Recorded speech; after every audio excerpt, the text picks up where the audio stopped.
Today is the 24th of October, 24 days, every single day. So whilst I prep for this new artwork, let's talk about what I've learned so far.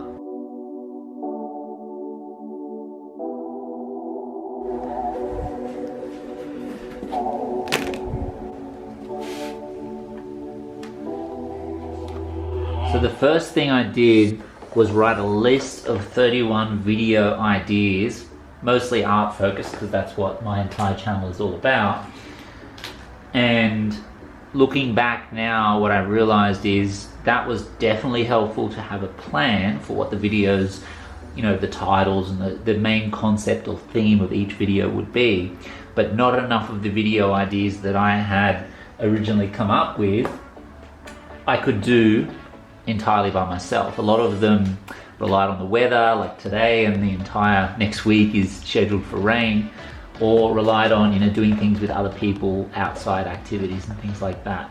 And those ideas are great and good to have as, I guess, backup ideas.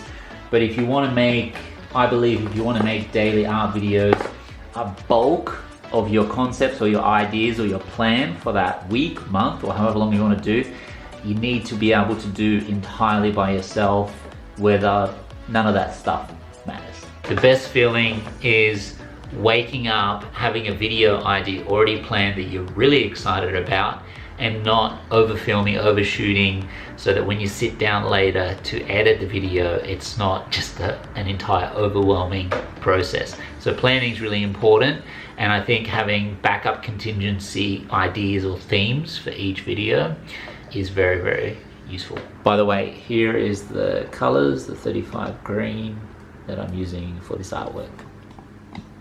I'm by no means an extrovert, and so I think having a plan or a theme or a structure of the video is really important, because at least when you sit down to talk to the camera, you have a point to what you're actually trying to say.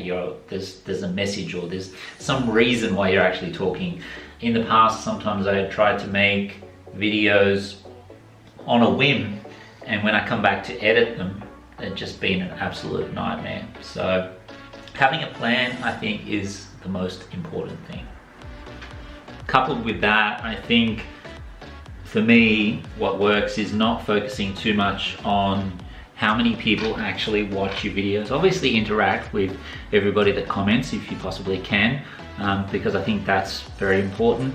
But don't get bogged down too much in the numbers. Like for me, what I've been trying to do is just focus on the output, focus on doing a video every single day, try to get good at that, try to get good at the editing.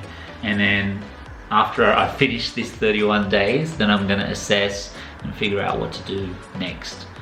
One of the massive, huge, ginormous positives that's come from doing this every single day is how much faster I have become at editing and just being able to get a video out. It still takes an hour or an hour and a half sometimes for me to do it, because I'm by no means a pro, but compared to before, because everything is fresh in your mind, you know everything you filmed from that day, and then as I'm doing them day by day, you almost edit in your head whilst you're filming them. You know sort of the structure of what you're going to be editing that night, or if you want to do it the next day. So whilst you're filming things, you know how much you need. So it is a really great learning experience, and it is a great way to improve your filmmaking and grow your audience if you want more people to see your art as well. Now, if we talk about artworks, this upcoming illustration for the Granny Smith Festival in Ryde, I'm thinking of doing a similar sort of frame to this, but the artwork's much bigger. It's 2.1 meters by 1 meter high.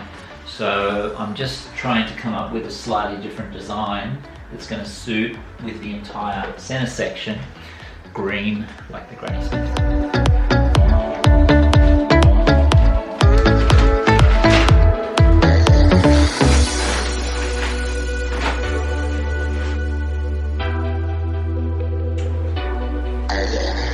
Measure out 1.6 meters of this paper.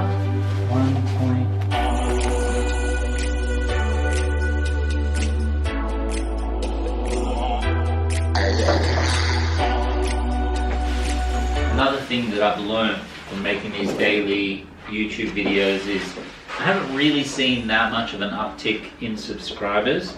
I don't have a massive subscriber base. I've only got, I think, 1,000, a bit over 1,000 on my YouTube channel. But I thought doing daily videos, you might actually be able to grow your subscribers. But from what I'm gathering, I think like TikTok and other platforms are a great place to direct people to your YouTube channel, because these days there's just so many people creating content on YouTube that it is really, really difficult to grow organically. And also, if you are making daily content, it's very difficult to make, I find, an amazing piece or amazing video within 24 hours. Not to say that it's not worthwhile, but I would say that, you know, if you're similar to me and you have 1,000 subscribers and you're thinking of doing daily YouTube videos, just bear in mind that you may get a small subscriber growth, but so far I haven't noticed anything massive. I was initially really scared to try this challenge, but after a few days you really do get into a bit of a rhythm, and I feel like it's quite worthwhile. I'm sort of on a bit of a flow at the moment. When I first started, there were a few nights where I was up editing till like 2 a.m. or 3 a.m. and stuff, but now you sort of get into a little bit of a flow. So it's definitely, if you've been making videos like once a month, once a week, it is definitely something that I would recommend you trying, doing 1 month or a short period, and just sort of push yourself to see what you learn from making daily videos, especially if you're making art every day, if you're drawing every day. It's a great creative outlet. I'd love to hear feedback as well, because, you know, I still do want to improve. The idea of doing daily is to try to improve the videos, make them more entertaining to watch, and more concise with the story and sort of making sense.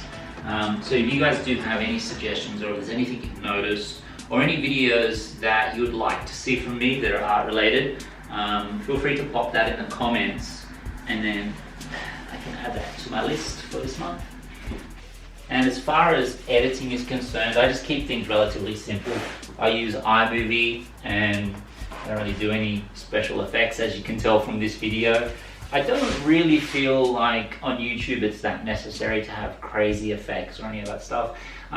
One of my friends who's a videographer, who's helped me with a lot of things in the past, has basically said the most important thing is story. So that's something that I try to focus on. Same with an artwork. You know, the most important thing is having a bit of meaning, or to make people curious when they're looking at your artwork. So I think that also applies to video.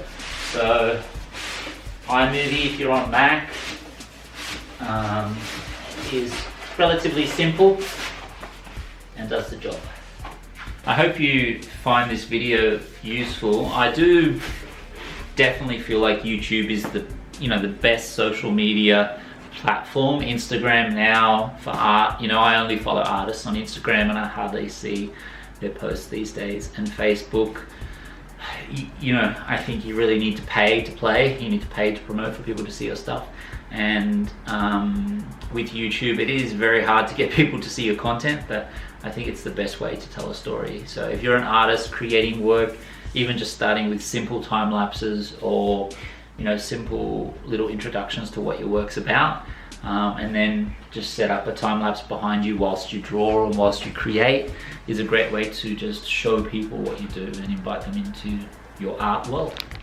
Thanks for watching, guys. I hope you liked today's video. If you do have any questions, feel free to pop them in the comments below. I'm no video expert, as you can tell, and I'm not a master at blogging, but I thought this could be fun just to talk about what I've experienced, what I've noticed from doing this daily, and what I've learned.